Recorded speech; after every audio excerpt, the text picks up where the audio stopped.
And a good Thursday morning to you. Welcome into the Nick Craig Show, streaming live this morning on YouTube, Rumble, X, and Facebook. Don't forget that you can take the show with you 24/7 on demand by checking out the Nick Craig Show in your favorite podcast app. You can also listen online by visiting the website nickcraig.com. Our show this morning is brought to you in part by the Law Group. Visit them online at lawgroupnc.com or give them a call at 910-251-6088. We'll have more from them coming up a little bit later on in the program this morning.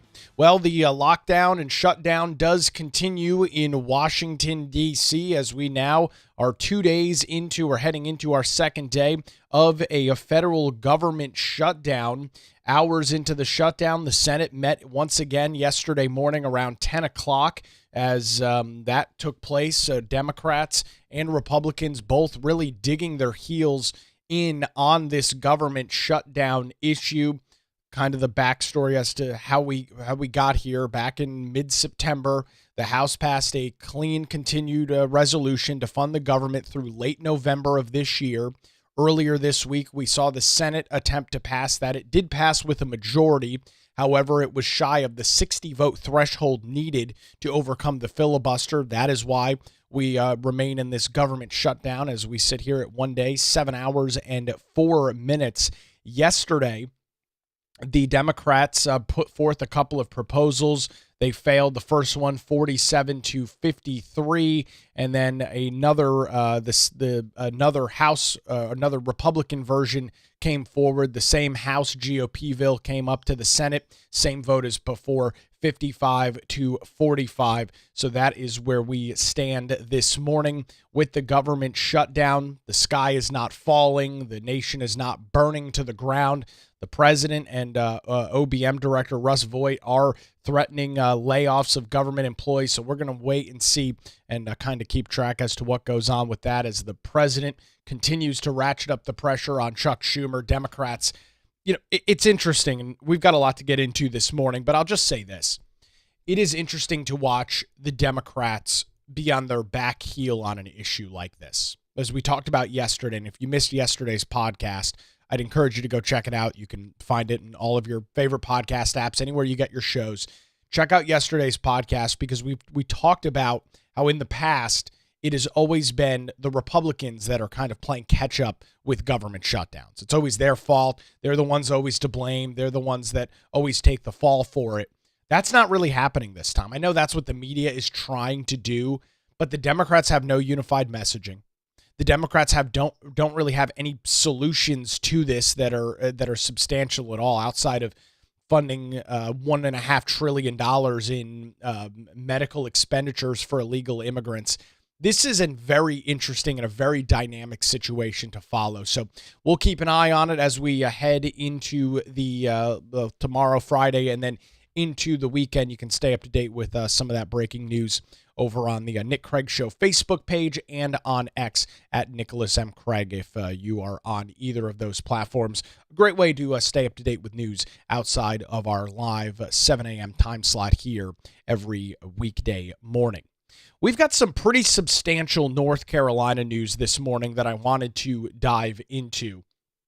And it is a North Carolina story. It's North Carolina news, but it is following a greater trend that you are now beginning to see across the United States.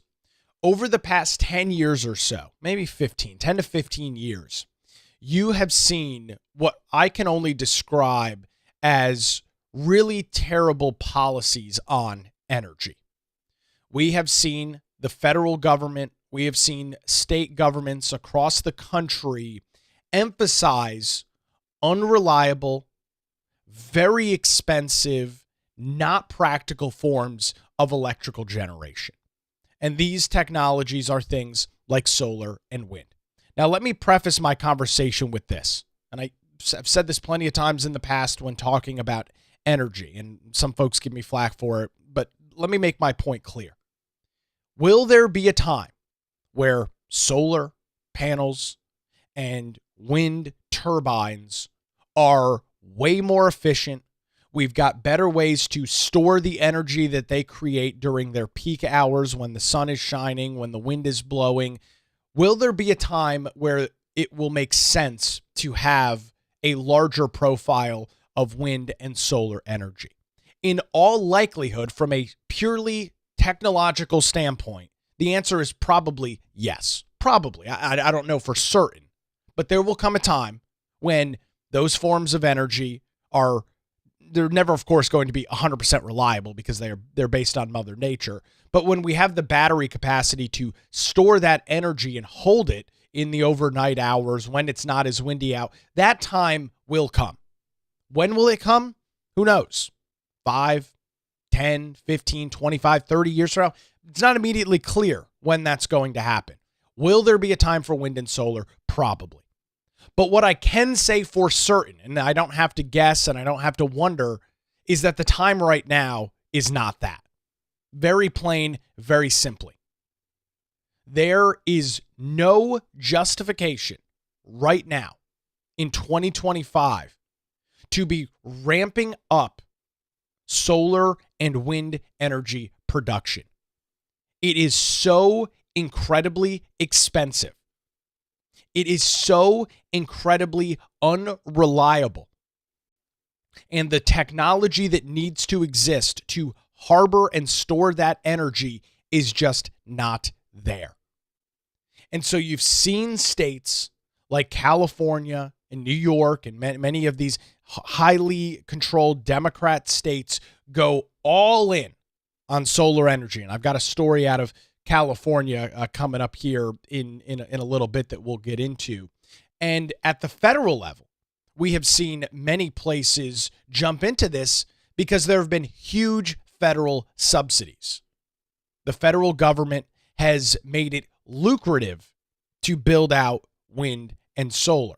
Now, as a conservative, I inherently object to that notion. As a capitalist, I inherently reject the notion that the federal government needs to subsidize forms of energy when we've already got reliable forms that have been around for hundreds of years. Right? We know that coal works. We know that natural gas works. We know that, and it's limited, but we know that hydro works. And we know that nuclear works. We have reliable, sustainable, and in the grand scheme of things, natural gas, a pretty green form of energy. If your concern is emissions, things like natural gas and 100% nuclear are incredibly good for the environment. Now, I know that some folks on the left don't want to come to the realization that they are, but we're not talking about the coal-fired power plants of the 1910s. We are talking about modernized technology, scrubbers on the smokestacks that make these forms of energy incredibly, not safe's not the right word to use, but make them far better for in terms of the environmental impact than it was 100 years ago. And so while the federal government has been subsidizing things like solar and wind, you have seen companies like Duke Energy here in North Carolina take advantage. And I'm not here to point the finger at Duke.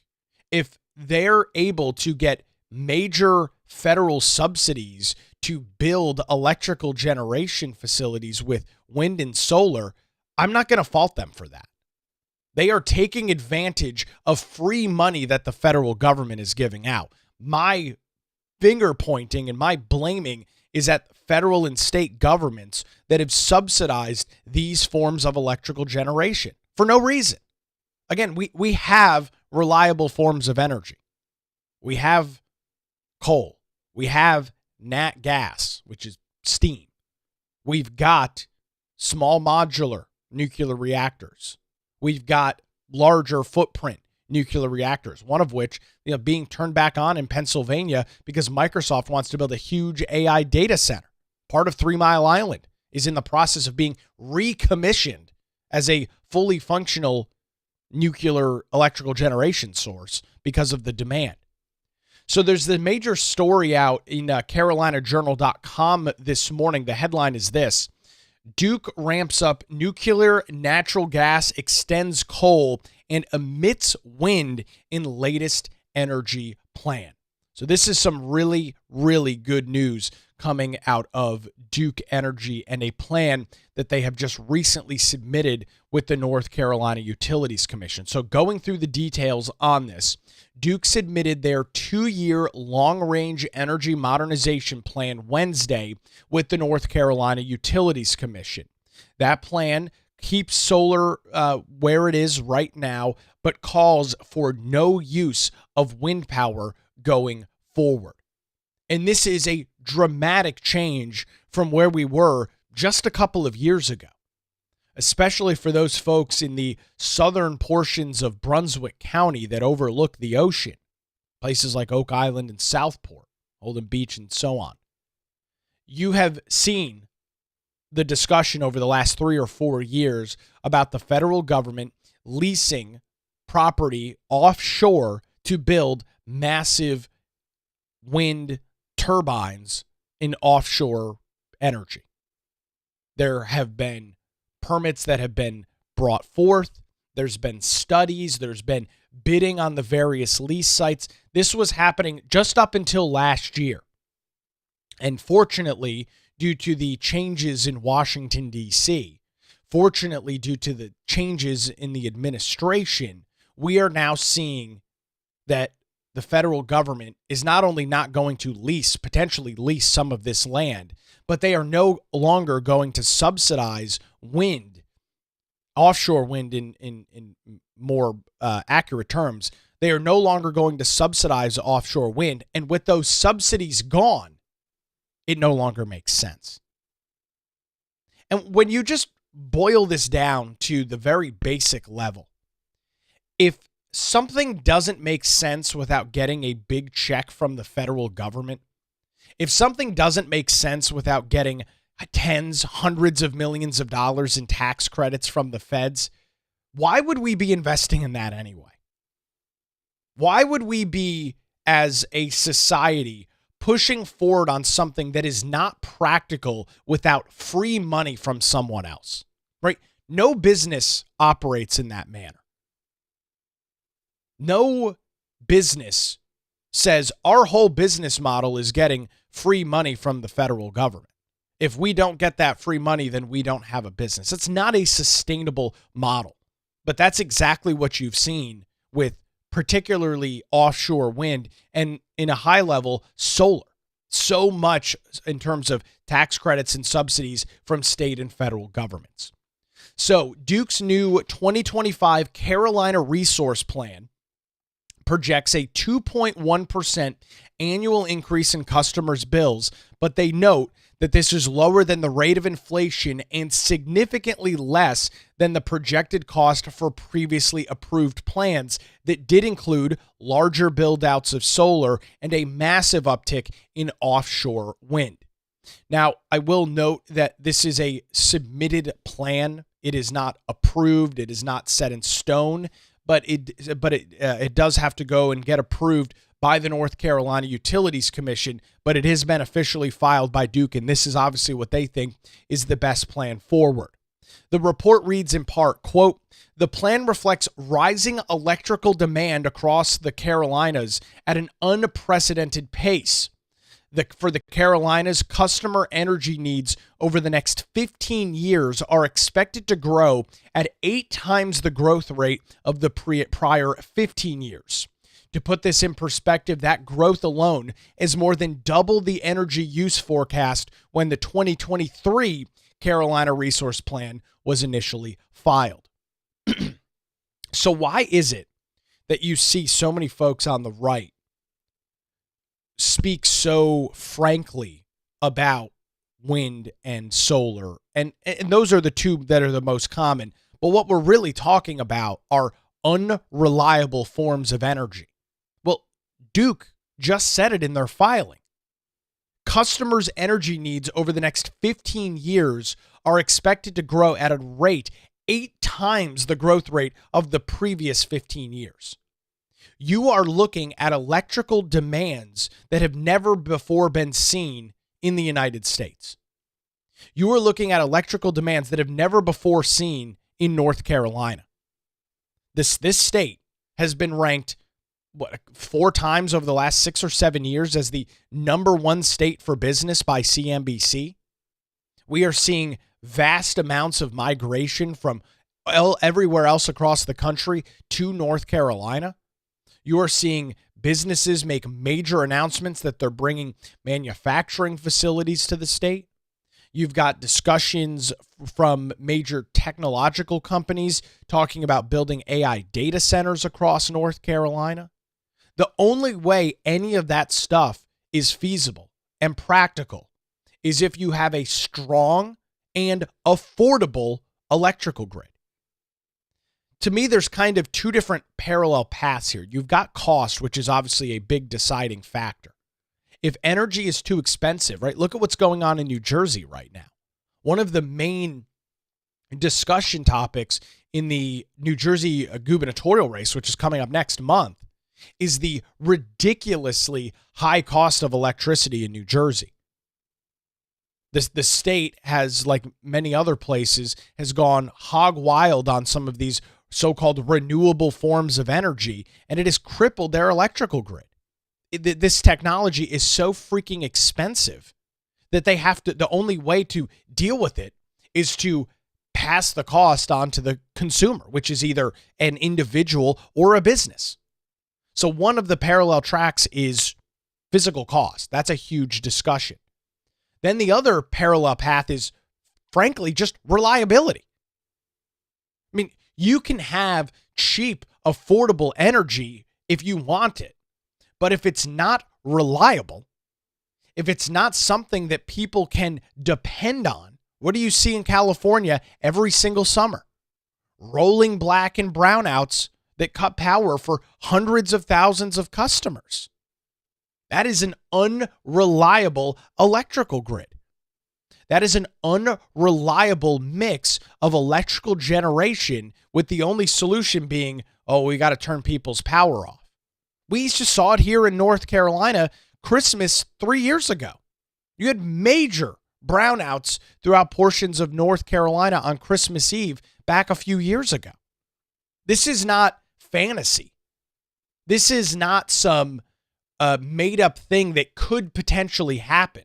We see it every summer in states like California, and in our state, we just saw it a couple of years ago. So this is a very real thing that needs to be discussed. It's not fantasy. It's not Orwellian. We have seen recent examples of what happens when you do not have enough electrical generation on standby. And one of the things that makes coal and natural gas and nuclear such great forms of energy is that you can turn them up and you can turn them down. When there's a lot of demand on the grid, you can crank the coal plant to 100%. You can put the nat gas plant at 100. You can put the nuclear reactor at 100. You can't do that with wind and solar. If there's a large demand and it's not windy, you're SOL. If there's a large demand and it's overcast and it's not as sunny as it could be, you're SOL. There's nothing that you can do. They're not dispatchable forms of energy, which puts our electrical grid and any electrical grid at a huge, major disadvantage. It is not sustainable to hope and pray that it's going to be windy and sunny to make sure that you can run your heat when it's 18 degrees outside in the middle of December, when we have a crazy cold snap across the state. You do not want to hope and pray that it's sunny and windy when there's a 100-degree warm spell in the middle of August in North Carolina. You don't want to be in that situation. It is not a good one. It's not good for consumers, and it sure as hell isn't good for business. I can promise you, businesses look, especially those that are in the manufacturing, the industrial side of this, these are the kinds of things that they are looking at when they're determining, where are we going to build our new facility? Where are we going to employ hundreds of new people? There's got to be a strong, reliable, and affordable source of electricity. If one of those things doesn't exist, there is a very strong likelihood that they will look and go somewhere else, as they should. You would not want to invest major amounts of money. You would not want to invest major resources into a state that has an unreliable electrical grid. So in this plan, again, it's got to go through the Utilities Commission. There will be hearings that will begin and take place next year. There's still a lot of time before we get there, but this is, I think, pretty substantial. So reading more from the plan, the updated plan, quote, adapts to significant policy changes at state and federal levels, according to the release. Both North and South Carolina have approved recent legislation emphasizing reliability. And it's kind of, I almost call it ironic that the General Assembly or a federal government has to pass legislation to say, we need to make sure that our energy is reliable. The fact that we have to put that in general statute, the fact that lawmakers have to pass legislation that says that, just goes to show you how stupid and ridiculous these ideas are. The report goes on to say, meanwhile, changes at the federal level support advanced nuclear and battery storage and provide flexibility for existing coal and new natural gas generation. Changes from the last time they submitted this plan back in 2023 includes adding light water nuclear reactors, which is known as LLWR technology, for evaluation, along with small modular reactors. Duke is targeting a potential 2037 in-service date for an SMR generation facility in North Carolina and an LLWR generation plant in Cherokee County, South Carolina. Duke in this plan would also add 2 natural gas combustion turbines beyond 2023 projections. The utility would target 4,000 megawatts of solar power by 2034, maintaining the level that they are at right now. And they said in their report directly, quote, maintaining the 2025 procurement target to maximize customer benefits of remaining federal energy credits for solar. So Duke's not holding, they're not holding back in this report. They're laying out exactly what the situation is. There are remaining federal tax credits for solar. They're going to take advantage of those. Once those are gone, you will likely see that pulled back as well, at least is my thought. The plan targets potentially 2 to 4 year extensions of currently existing coal units with dual fuel capabilities. That would be coal and nat gas. Maintaining an orderly exit from coal as approved by state regulators, Duke says, while extending the operational life of these fuel-flexible assets for a short time will help meet the load growth expected across North Carolina. The new plan targets 5,600 megawatts of battery storage by 2034. That represents an increase of 2,900 megawatts from the old plan projected through 2031. Now, this is where it gets into the wind part. Wind power is labeled, and I read a direct quote from the report. Quote, not an economically viable resource for customers through 2040. 2040. So now these reports come out every 2 years. Things obviously can change. The energy sector tends to be one that can be rather dynamic. But Duke Energy says it's not economically feasible or viable for at least the next 15 years. At least the next 15 years. Duke says that, however, that they will reassess wind in their plan, which will come out in 2027, would go through the approval process in 2028. The updated plan calls for limited near-term development of a second power block of pumped storage hydroelectricity. The target date to have that additional generation is bumped back from 2034 to 2040. They say they're doing that to reduce grid upgrade costs and accelerate in-service dates for critical near-term projects.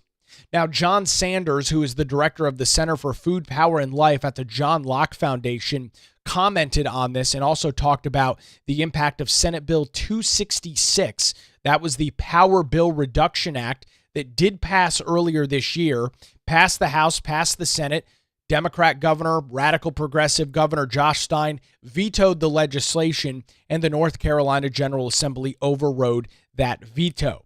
Sanders told CarolinaJournal.com, quote, "We demonstrated in our Power Plays report that the Carolina Carbon Plan's interim goal of 70% reduction of carbon dioxide emission from electrical generation by 2030 was having an outsized effect on resource planning, depressing natural gas and nuclear resources and greatly favoring solar and wind."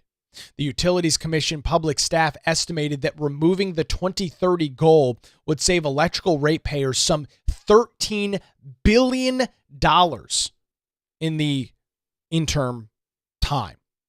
$13 billion. Sanders went on to say Senate Bill 266 repealed that interim goal, and it has resulted in planning for more natural gas and nuclear resources, as well as retaining some coal resources for a longer period of time. All of these things are important for maintaining reliable power, Sanders said. Prior to Senate Bill 266, North Carolinians were facing a perfect storm of electrical costs and reliability issues. Not only were coal resources being retired quicker, while the baseload capability resources of natural gas and nuclear were being downplayed in modeling because of interim goals, but also the impact of power-hungry data centers was starting to be realized. Electrical customers were looking at a massive shift to overbuilding costly and unreliable solar and wind resources during this increase in demand. I mean, this is a incredibly important discussion that's taking place right now. This is a major discussion. And the issue that you've got with these policies, look at what went on in Germany. They went whole hog on renewables. They went all in on wind and all in on solar. What was the end result?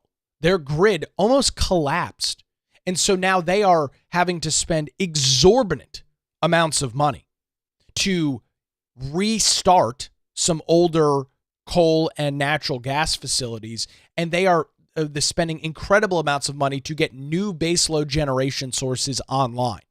If you go too far down the path of these unreliable, expensive energy sources like wind and solar, if you go too far down that road, it is very hard to walk backwards. Not only is it expensive to walk backwards, you don't build a power plant in a week. You don't build a power plant in a month. It takes years from start to finish to get these projects up and running. You don't snap your finger and say, "Oh, we need some more electrical generation capacity. We're going to build a new steam plant in the next 6 months." And that thing takes 3 to 5 years at minimum, if that, if not more. I mean, these things take a significant amount of time to build from start to finish, with all of the permitting that you have to go through, so on and so forth. Duke is a regulated utility here in North Carolina, so there's a whole bunch of regulation that has to be dealt with the Utilities Commission. It is not a quick process. That's why you've seen so many on the right yelling out about wind and solar for the last couple of years. We have real world examples of what happens when you invest too much in these forms of energy. It's just, it's not sustainable, and it's very hard to get out of. Sanders noted that the plan's increased emphasis on nuclear power is a major one, saying, quote, "Zero emissions nuclear power has proven to be the most reliable electrical generation resource in Duke's arsenal, maintaining power without fluctuation during recent heat waves and the 2022 Christmas Eve blackout." Sanders wrapped up his comments by saying Duke still anticipates a very large build-out of solar resources and battery arrays, justified in part by taking advantage of federal tax credits before they expire. Though the resources in Duke's filings will be the greatest increases in capacity, is still an intermediate resource incapable of holding baseload's needs. The greater increase in baseload capability and dispatchable resources relative to the previous plan should better position Duke Energy from keeping the power, should put Duke Energy in a better position to keep the power flowing in North Carolina. And that's what it really comes down to. Plain and simple. This is not, to me, overly complicated. I would argue it's not even overly political. It does not make sense to build forms of electricity, electrical generation, I should say, that you cannot control. It does not make sense to rely on inherently unreliable forms of electrical generation. Is there a place for wind? Is there a place for solar? In the future, there probably will be. Battery technology, like every other piece of technology, will go through leaps and bounds in terms of advancements. When it is cheap and affordable to set up large battery farms to store this electricity, it might make a whole hell of a lot of sense. It might.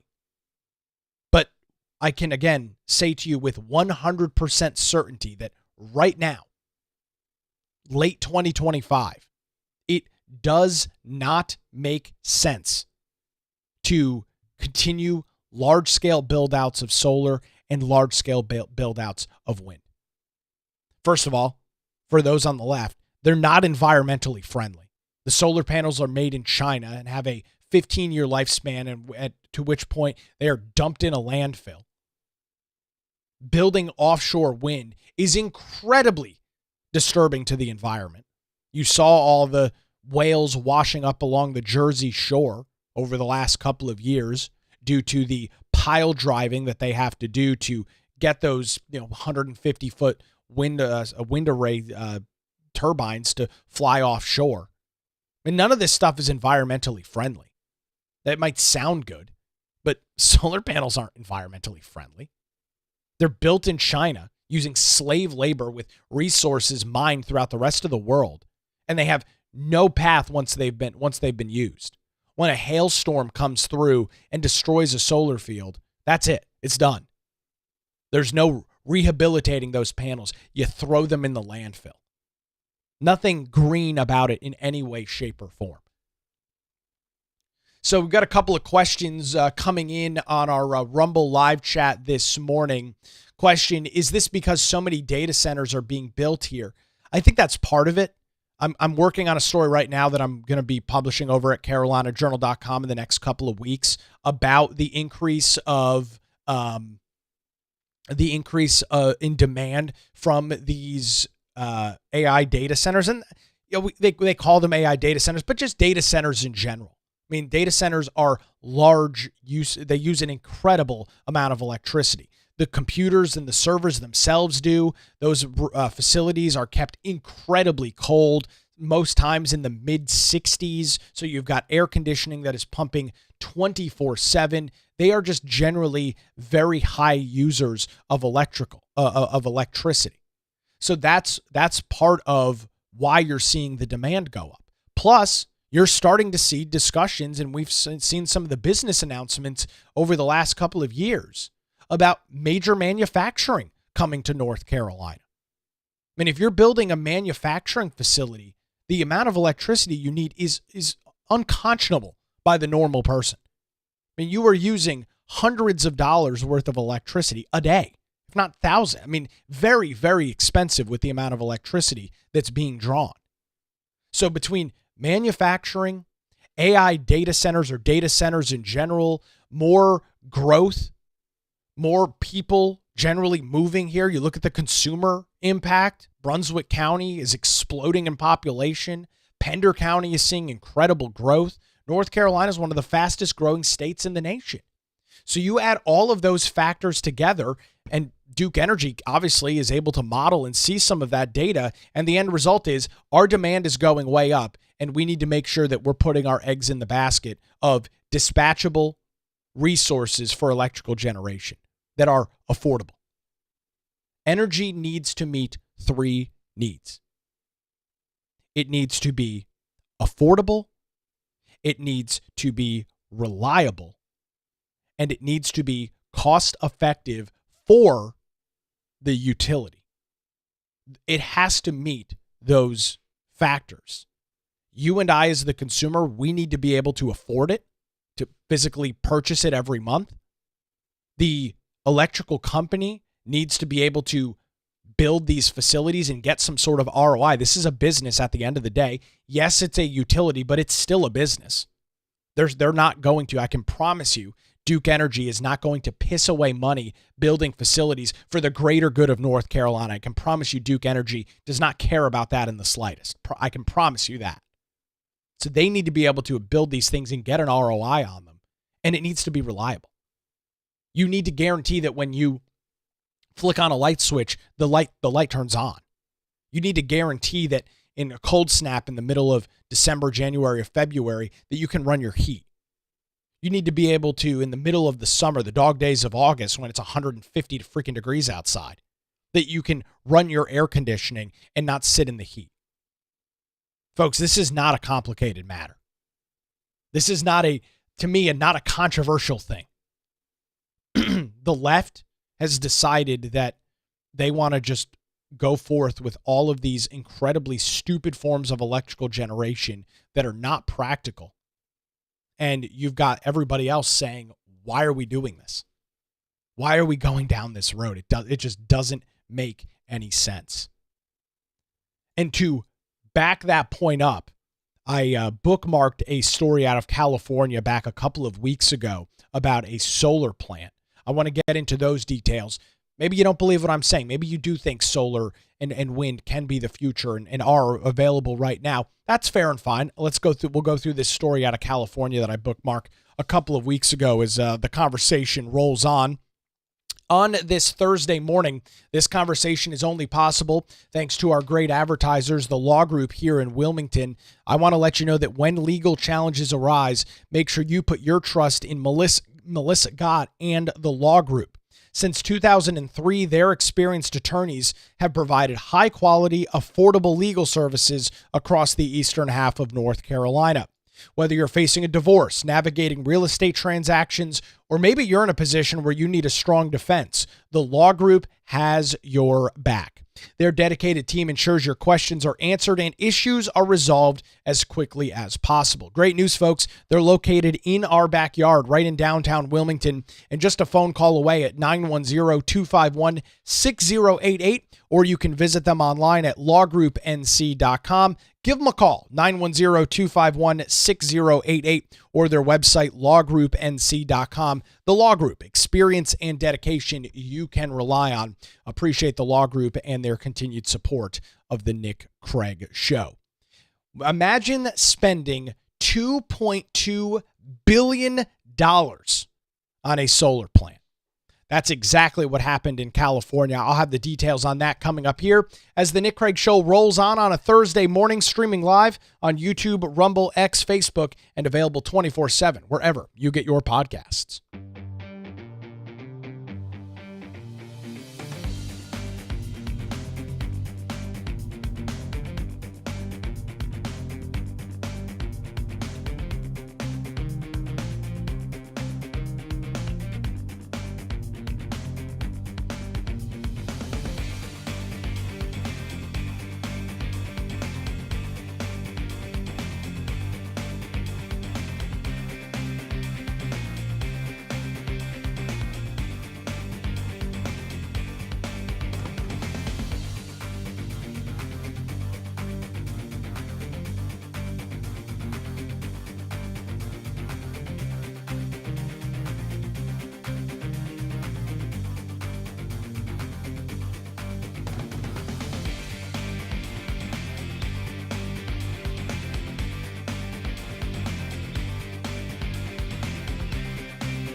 Good Thursday morning to you. Thanks for sticking with us on the Nick Craig Show, live 7 a.m., YouTube, Rumble, X, and Facebook. Got a lot of links and stories this morning. You can find all of those over at patreon.com/Nick Craig. If you believe that you are getting some value from the show, you can support it financially. It's cheap, folks. $5, $10 a month. We do the show 5 days a week. You can support that, support the show, keep it on the internet, and get those access to those daily show notes and more available over at patreon.com/Nick Craig. All right, so we're talking about energy. We're talking about wind and solar. Duke Energy announcing they're not even going to bother with wind. They're going to take advantage of what's left in terms of federal tax credits for solar and battery technology, free federal money. I don't blame them for taking advantage of that. And so let's just assume I'm dead wrong about wind and solar. Let's assume that you're dead wrong about wind and solar, that it actually is a great form of energy. Okay, then let's take a look at a real life example as to what is going on in the state of California. So in the Mojave Desert, there is a major facility which is known as the Ivanpah Solar Power Facility. It is a massive solar power plant. It features 3 459-foot towers and thousands of computer-controlled mirrors known as heliostats that take in the sun and convert it to electricity. That facility cost a whopping $2.2 billion to build. $2.2 billion. And here is a look at what these 400-foot towers look like. This is what these things look like. They've got all these little mirrors on them that I guess track the sun. This is a massive facility. I mean, you can see for scale in the background, you've got a huge mountain range. This looks like a desktop wallpaper of a mountain range. It's a massive facility. And it was not inexpensive to build, $2.2 billion. So it started construction back in 2010. This was around the time when everybody and their brother on the left was assuming that, or thought that you could just turn off coal, get rid of natural gas, run the other direction from nuclear, and just go whole hog on solar and wind. It started construction in 2010, was completed in 2014, and is now set to close in 2026 after failing to effectively generate solar energy. The facility, when it is closed next year, will have been opened for less than 12 full years at the tune of $2.2 billion. And the reality is, you and I paid for this. Back in 2011, the United States Department of Energy under then President Barack Obama issued $1.6 billion in 3 federal loan guarantees for the project, and the Secretary of Energy hailed it as, quote, an example of how America is becoming the world's leader in solar energy. That was a year after construction began, $1.6 billion in loans from the federal government. And here we are looking down the nose at 2026, and the facility is set to close. The CEO of the American Energy Institute, Jason Isaac, told Fox News, quote, the Ivanpah facility stands as a testament to the waste and inefficiency of government-subsidized energy schemes, noting that it never lived up to its promises, produced less electricity than expected while relying on natural gas to stay operational. When Ivanpah began operation in 2014, it ranked as the world's largest solar plant and seemed like a viable solution to California's renewable energy goals of employing affordable and efficient technology to reduce the need for fossil fuels. Located near the California-Nevada border, just 65 miles southwest of Las Vegas, the plant's glowing towers are seen as many are traveling in between the two states. The facility sits on 5 square miles of desert and was covered with some 173,000 heliostats. Those are the little mirrors that are computer controlled that are adjusted to catch maximum sun throughout the day. The computer-controlled mirrors can reflect light from the sun at temperatures that can reach 1,000 degrees in part of the installment. According to individuals in and around this facility, they again thought that this was going to be a great idea. They thought that they invested $2.2 billion that they'd be able to solve the problem. They'd be able to stop climate change. They'd be able to move forward without that terrible, awful coal and the terrible, awful natural gas and the dangerous nuclear energy that exists, and just build a bunch of these ridiculously large, ridiculously expensive solar facilities all across the United States. And so here you've got it. The thing's been open 12 freaking years and it's shutting down. You talk about a terrible ROI. Talk about a terrible return on investment. $2.2 billion operational for 12 years? You do the math. It's a disaster in terms of a return. Doesn't make any sense at all. So this massive facility, which also, according to the Association of Avian Veterinarians, says that this same plant is responsible for at least 6,000 bird deaths each year. That's not good either. Noting one of the officials explained the birds get fried if they fly in an area where the reflection is going up to the tower. Then the birds are literally zapped out of the sky because the mirrors are so precise that they are reflecting so much solar energy that the birds are literally combusting in the middle of the sky. 6,000 birds being killed a year. So there you have it. It's a scam. You hear people like President Donald Trump and others call it the Green New Scam. This is what we're talking about. This is an example of why these policies do not make any sense. At least right now. 15, 25, 30 years down the road, this is likely a very different conversation. But right now, with the energy that we have available, with the resources that we have available, with the technology that we have available, it just doesn't make any sense. These policies are a disaster, as we've talked about throughout the show, for a variety of reasons. You make your populace less safe when you have unreliable energy. You put people at risk. Again, when do these blackout and brownouts traditionally happen? When it's either very, very hot or very, very cold. So you're putting your population at risk from a pure health standpoint. You are putting the burden on the ratepayers because somebody's got to cover this $2.2 billion electrical generation plant. I can promise you PG&E, I think that's the company that is the major electrical producer out in California. They're not going to eat $2.2 billion. They're going to pass it on to the ratepayers, which is one of the reasons why so many people are leaving California. The taxes are out of control. The utilities are out of control. It's just a miserable place to live. It's so unaffordable to live. That's why you've seen major businesses pack up shop and jump across to Texas, and they're opening their facilities there and moving their headquarters over there. It's a lot more cost effective to literally build a brand new facility in Texas than it is to keep one operating in California. So it's expensive for you. It's unreliable for you. And if you look at this facility, does this look good to the environment for you? So you've got these massive, almost 500-foot towers. You've got the ground littered with these solar panels, and it's shutting down next year. I wonder if anybody's going to do an environmental impact study on what's going to happen with all this garbage that's either going to be A, left to rot out in the middle of the desert, or be decommissioned and thrown into a landfill.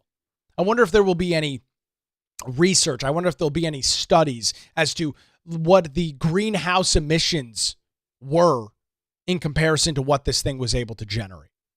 My guess would be that the ratio will be atrocious for this facility. There is a reason that President Donald Trump calls it the Green New Scam. There's a reason that people also call it the Green New Steal. The federal government and state governments should not play any role in subsidizing the generation of electricity. They just shouldn't. There should be no tax credits. There should be no subsidies. These companies, these massive multi-billion-dollar entities like Duke Energy, they're a business that knows how to operate. They know how to get an ROI. They know how to facilitate the construction of electrical generation plants. Just let them do it. But no, that's not what's happened. The federal government has waved around tax credits for stupid-ass programs like this that result in billions of dollars being wasted. And when all is said and done, what do you end up with? Now you're going to have a bunch of rotting pieces of junk sitting in the middle of the Mojave Desert, 65 miles west of Las Vegas, that will have no use going forward. If this is not the greatest example of why these forms of electricity are bad, then I don't know what else to tell you.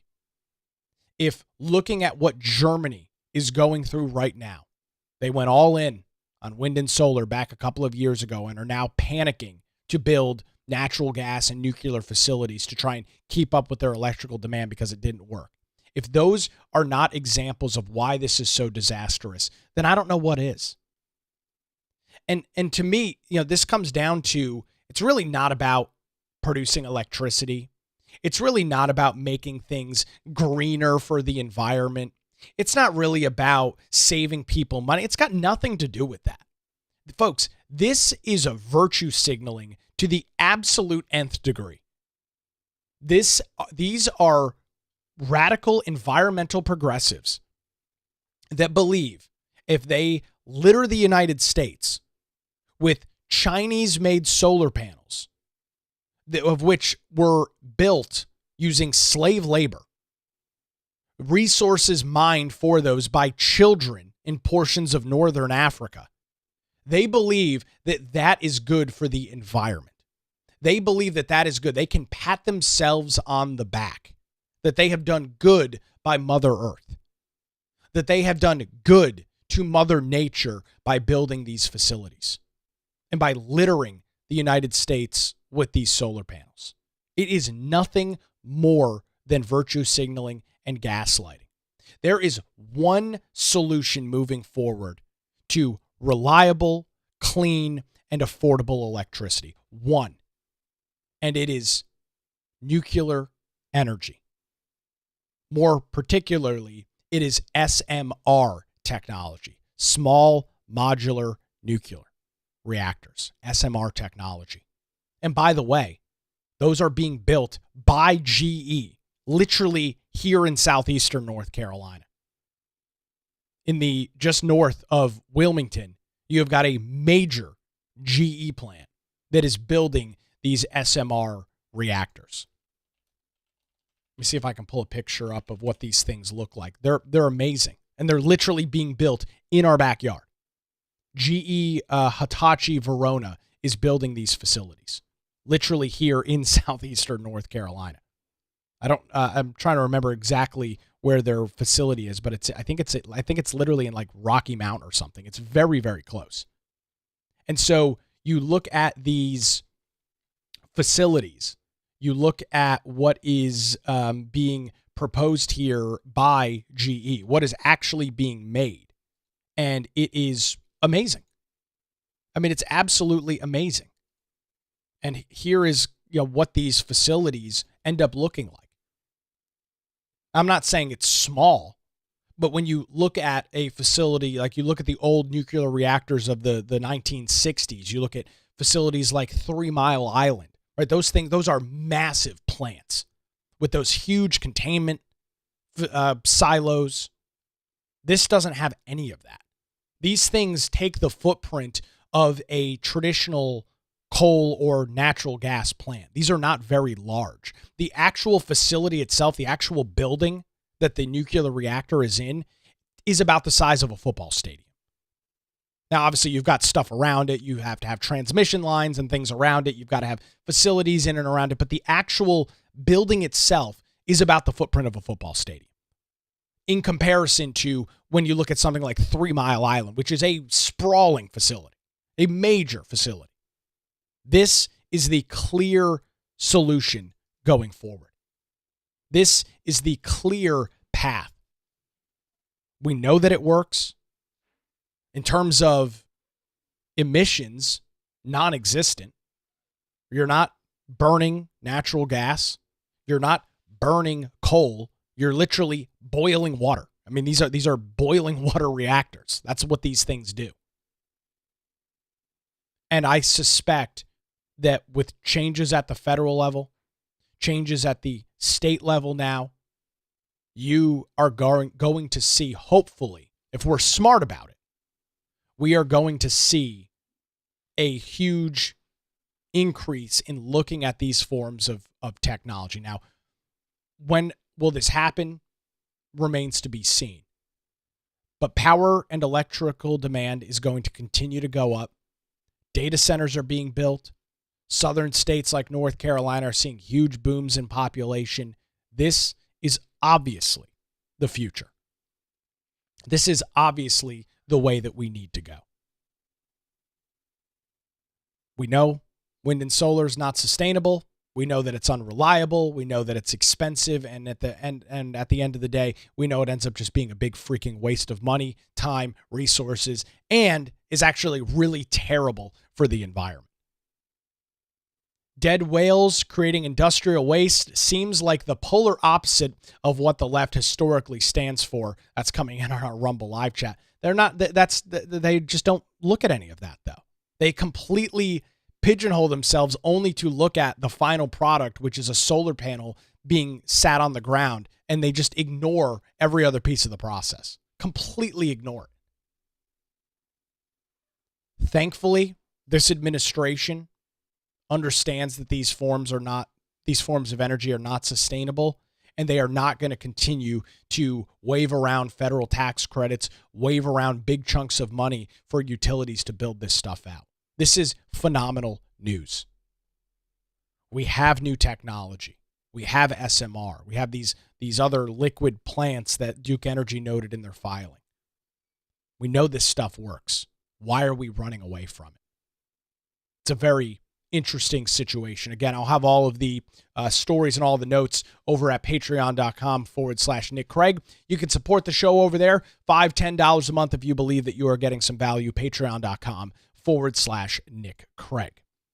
Well, that's going to do it for a Thursday edition of the Nick Craig Show. Our show is made possible thanks to the good folks over at the Law Group, Melissa Gott and her amazing team. Visit them online at lawgroupnc.com or give them a call at 910-251-6088.